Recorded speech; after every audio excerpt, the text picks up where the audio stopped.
Well, it's still morning, everybody. Just got back to doing what I like to do. Had some stuff to get done this morning, and now I'm back playing with what my hobby is. Okay. So batteries, which way to go? You get pretty good at managing lead acid batteries, deep cycle, and I was doing that at 1.5 kW. And understanding the footprint of just stepping that up is kind of like a monumental task. And there's some people out there that know the new technology to really do that efficiently. The only thing is that with my MoGen, I know the voltage potentials that I can crank right on up. And so getting to the point of going, well, okay, amperage is amperage, and two sides of the equation. And with the higher voltages, I can go, a lot smaller wire and still have the same efficiency. And so, but you still have to have enough base there to make it happen. The thing that I know about lead acid batteries in conventional wisdom is if you ask a 1,000 amp hour conventional deep cycle battery to deliver 2 amps, okay, for each one, you pretty well know that that's going to be able to run 500 hours, right? Okay. So if you have a 100 amp hour battery and you ask it to run at 2 amps, it'll run about 50 hours. Okay.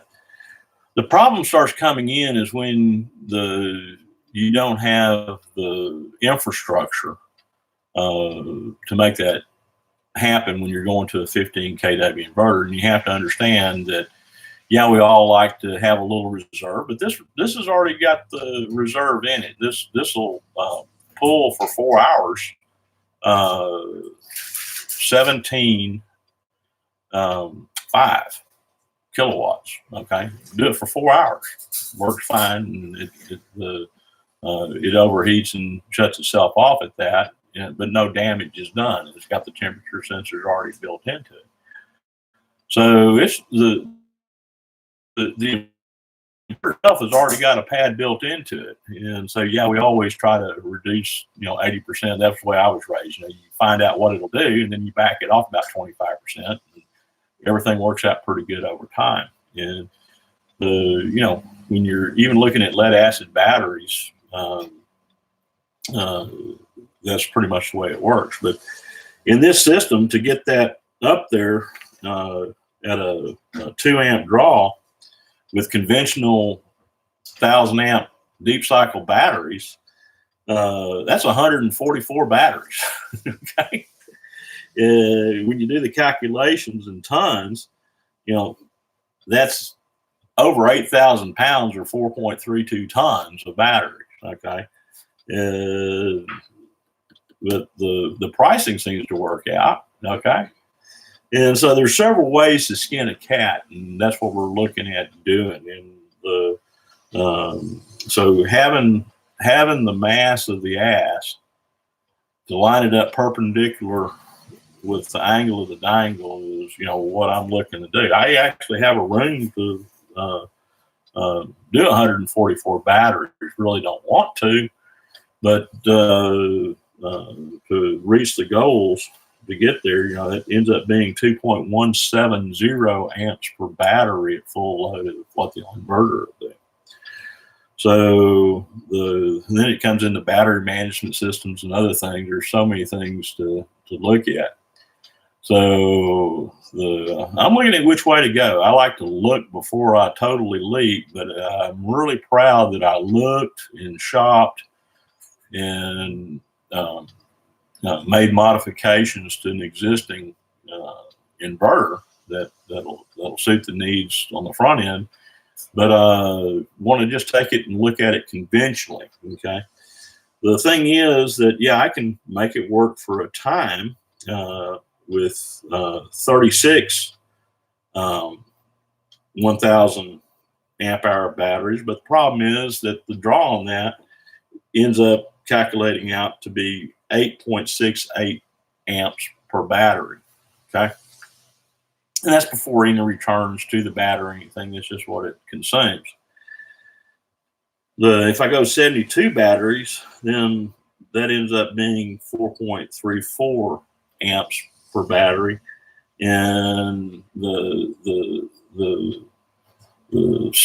C rate DOD really drops off at that. And then with 108 batteries, it gets down to 2.89, but you still got some things in there, and that alone is over 3 tons of batteries. Actually, you know, if you were to purchase them and put them in and install them. So in mass and conventional thinking, and that's with 12 volt systems, that's with 12 volt batteries, you know. And so finding the right cells in, you know, wet cells. The thing is when you're dealing with wet cells for a long-term system, as far as charging and dropping down, what you're wanting to avoid is the off-gassing. Okay. And so that becomes the problem of off-gassing. You're taking little bitty batteries that don't have that and making them off-gas, and don't want to make that happen. And so there has to be a lot of thinking to do with that. And like I said, you know, the 144 looks pretty good, but that's 4.32 tons. That's 8,500 pounds of batteries, right? And that puts us right at 2.170 and per battery, and in that system, and that's a average overall of 2.170 amps per battery, and that's very manageable.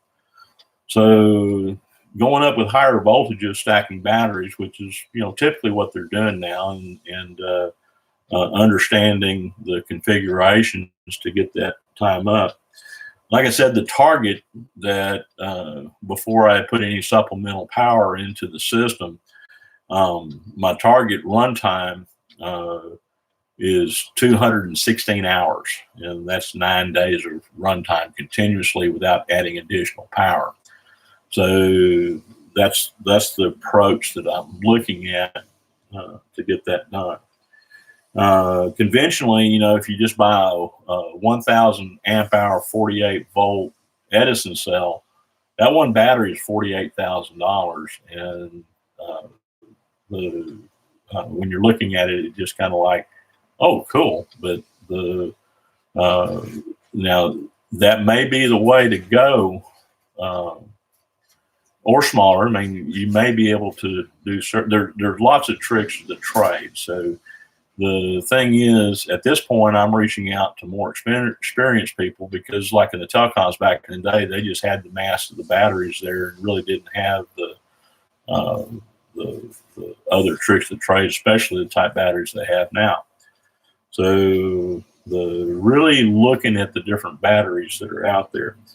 The EV batteries, electric vehicle batteries, you know, as we go up with voltages, each one of those packs is 21.5 volts. So you need 2 of them to approach the 48 volt threshold.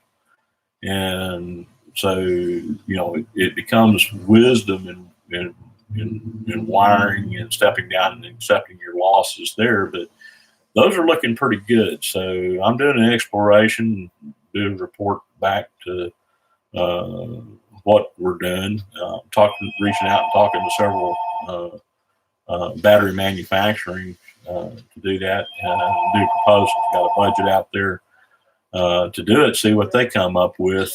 I'm not just sitting there trying to spec in my own batteries, because we're going to see if they offer those technologies with that, and I'll report back on what that is. I won't tell you the manufacturer that I'm dealing with, but I'm going to tell you what they report on. So anyway, just wanted to give you an update on what I'm doing. Working on getting the robin's nest all designed out the way that we want it, and cleaning up things around today for the rest of the afternoon. I got a ice maker that I've got to defrost, and so we all have our little honeydews to do at home. So now that I'm back out of the field, I can go do some honeydews. So just wanted to give a report back on that. Hope you guys are having fun, because we are, and we'll see you next trip.